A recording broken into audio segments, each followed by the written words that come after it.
It was cooler today, but we're not out of the woods yet. Darren. We did see 111 yesterday here, so not those kinds of numbers, you're right.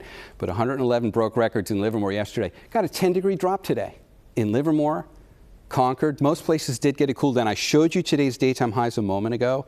Wherever you are today, you're pretty much staying here for about 2 more days. And then we have to warm up again. So the focus of this visit with you is to spotlight Thursday's warm-up and how it ties into what is actually about to take place in Texas. You've probably heard Tropical Storm Beryl is about to make landfall. We're going to come back for more on this in a second. First, let me give you the big picture view for how that tropical storm is tied into prolonging our heat wave here in the Bay.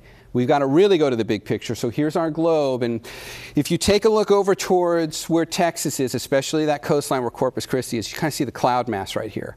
That's Beryl. We're going to put this into motion in a moment, and I'll show you how that's going to prolong our heat wave. But look at our heat wave. You can see it on this satellite map. If you take a look off the coast, you see how there's a big patch of nothing. You got clouds out here, a few clouds working their way down here, and then there's a big patch of nothing. Look back there at the forecast imagery. We're going to come back now and tie in our heat wave sitting off the coast and show you why Thursday is going to re-intensify, unfortunately. I don't think it's going to be as bad as things were yesterday, but Thursday has the potential to get close. First of all, that's what we look like when you've got a big ridge of high pressure over us, a big block in the atmosphere, where you kind of get into the rusty colors here. That's where the atmosphere is dry. But what it's also showing you is the huge ridge. Everything's got to go up and over. It's really the ridge that I want you to see on this image. And looking at the water vapor is the best way to see it.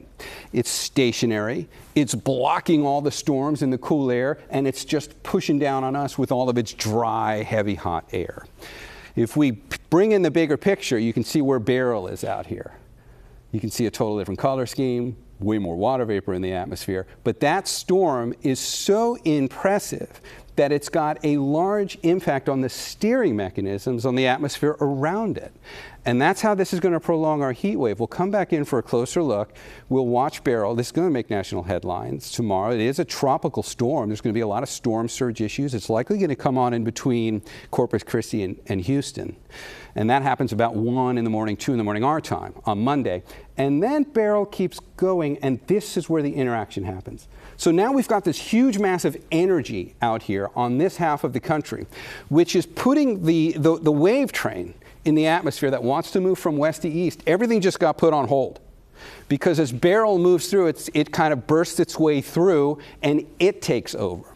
And by it takes over, I mean it puts a block on that forward motion for a while. So if we visualize the atmosphere where we can see our heat wave and kind of see what we're stuck under, look at the wind streams, you can clearly see where Beryl is. Let's play this forward and watch what happens. Beryl comes up into the Midwest, and our heat wave, which would have kept moving off towards the east now. This was the week we were supposed to see that heat dome and that big bubble of intensity start moving further east. But on Thursday, look what we now have over the eastern half of the country. It's a big pool of relatively cooler, low pressure, and that's going to put a block. And that's going to allow the heat wave to kind of pause in its tracks for a couple of days. And those couple of days are going to be Wednesday and Thursday. And the numbers are going to intensify for us a bit as we get there. That's the headline. I want you to see that when we get to the 7-day forecast. The first thing I want to do is show you tomorrow.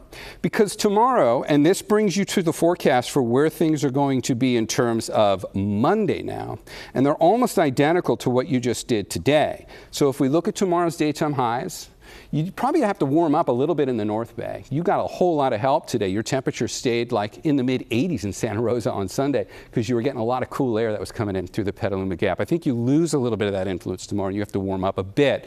But the numbers where they matter most through this heat wave, the inland valleys of the East Bay, aren't changing a whole lot. So this is your Monday, and it's probably also your Tuesday. San Jose, pick out your number. Now we got to get to the 7-day forecast, and we've got to get into that spike coming our way on Wednesday and Thursday. So when we look at the inland numbers back here, there's our nice little pause.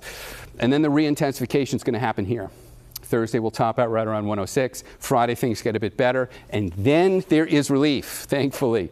By the time we get to Saturday, and more notably Sunday, second half of next week, and a week from today, the numbers will start coming back down in a much more meaningful way. Beryl will have moved on. The wave train in the atmosphere can start moving again, and the center of high pressure will have finally moved on enough that we'll be out of its grips. By the way, that's what the warm-up looks like if you're in the immediate bay.